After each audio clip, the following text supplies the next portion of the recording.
Benvidos.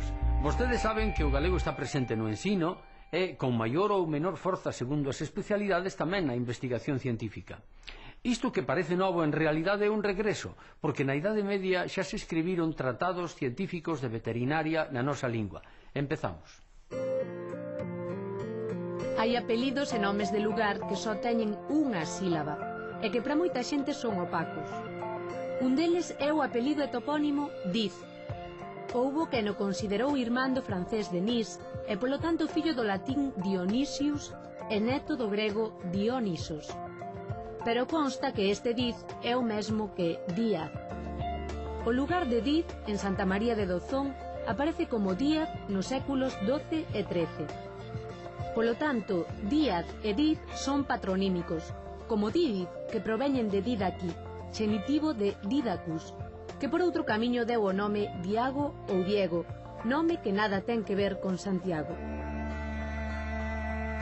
Ben falado, ben falado, ben falado, que mola o mogollón! Ao inicio do curso, nas reunións de pais, había pais que decían que eles non sabían falar galego.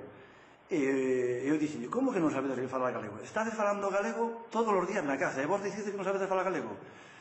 Eso é mentira que digades eso, porque eu a vos digo-vos que non sabedes falar castelán e igual quedades asustados.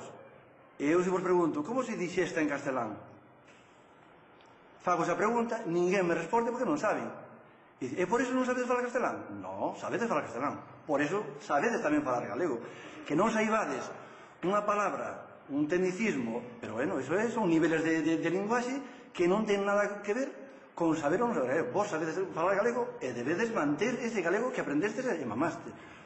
O de dúas palabras que non saibades, pásanos a todos. Os mestres non sabemos moitas palabras en castelán, ni en galego. Estamos todos os días consultando. A lingua é algo vivo que estás todos os días aprendendo. Ben falado. O padre Sarmiento, amigo de consultar bibliotecas e arquivos, escribiu hai 250 anos que a documentación redactada en galego na Idade Media daba para cargar moitos carros. O galego foi o idioma máis empregado na documentación notarial e xurídica entre a segunda metade do século XIII e o final do XV, ata que o fixo desaparecer dos documentos contra 1530 a ideoloxía lingüística emanada da corte de Castela. Nesa época de liberdade lingüística, ao galego traducíronse obras históricas, como a General Historia, literarias, como a Crónica Troiana, xurídicas, as partidas, e mesmo técnicas, como o Tratado de Albeitaría, un tratado veterinario de como criar os cabalos e da terapia para as súas doenzas ou feridas. Fíxose entre 1409 e 1420. Cando hoxe dicimos normalización, referímonos a recuperar estes espazos de uso que o galego xa tivo noutros tempos. Que líquido transparente bebemos cando temos moita sede? Auga. Como lle chamamos a un bar en Xebre rústico? Taberna. Ves como sabes? Empreñar do aire e parir do vento. Este é un dito de Eguas, e non está no libro de Albeitaría de 1420, pero dicía o meu pai, significa concibir proxectos quiméricos ou irrealizables.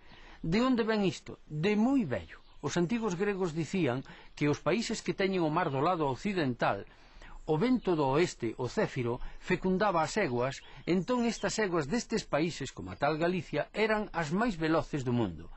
Pois xa ben, empreñar do aire e parir do vento hoxe ten un significado, pero ben de moi antigo.